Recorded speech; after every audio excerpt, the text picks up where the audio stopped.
Donc j'étais tout à l'heure au jardin public. Et puis j'ai eu cette illumination. Voilà, tout d'un coup c'était là, c'était clair comme le jour. L'existence s'était soudain dévoilée. Elle avait perdu son allure inoffensive de catégorie abstraite. C'était la pâte même des choses. Cette racine était pétrie dans l'existence. Ou plutôt, la racine, les grilles du jardin, le banc, le gazon rare de la pelouse, tout ça s'était évanoui. La diversité des choses, leur individualité n'était qu'une apparence, un vernis. Ce vernis avait fondu. Il restait des masses monstrueuses et molles, en désordre, nues, d'une effrayante et obscène nudité. Si l'on existait, il fallait exister jusque-là, jusqu'à la moisissure, à la boursouflure, à l'obscénité.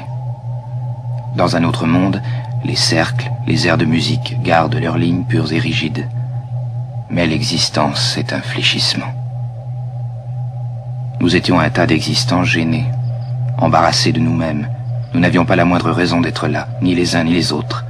Chaque existant, confus, vaguement inquiet, se sentait de trop par rapport aux autres. De trop. C'était le seul rapport que je puisse établir entre ces arbres, ces grilles, ces cailloux.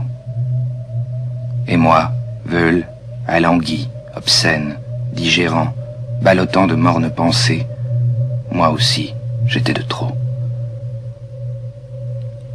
Les arbres flottaient, un jaillissement vers le ciel, un affalement plutôt. À chaque instant, je m'attendais à voir les troncs se rider comme des verges lasses, se recroqueviller, échoir sur le sol en un tas noir et mou avec des plis. Ils n'avaient pas envie d'exister, seulement ils ne pouvaient pas s'en empêcher. Voilà.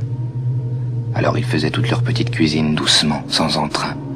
La sève montait lentement dans les vaisseaux, à contre-cœur, et les racines s'enfonçaient lentement dans la terre. Mais ils semblaient à chaque instant sur le point de tout planter là et de s'anéantir.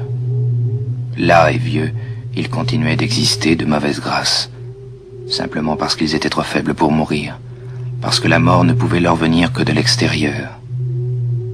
Il n'y a que les airs de musique pour porter fièrement leur propre mort en soi comme une nécessité interne. Seulement ils n'existent pas. Tout existant naît sans raison, se prolonge par faiblesse et meurt par rencontre. L'essentiel, c'est la contingence. Je veux dire que par définition, l'existence n'est pas la nécessité. Exister, c'est être là, simplement. Les existants apparaissent, se laissent rencontrer, mais on ne peut jamais les déduire. Tout est gratuit. Ce jardin, cette ville, et moi-même. Quand il arrive qu'on s'en rende compte, ça vous tourne le cœur et tout se met à flotter. Je me laissais aller sur le banc, étourdi, assommé par cette profusion d'êtres sans origine. Partout des éclosions, des épanouissements.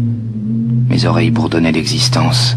Ma chair elle-même palpitait et s'entr'ouvrait, s'abandonnait au bourgeonnement universel. C'était répugnant, c'était répugnant, c'était répugnant.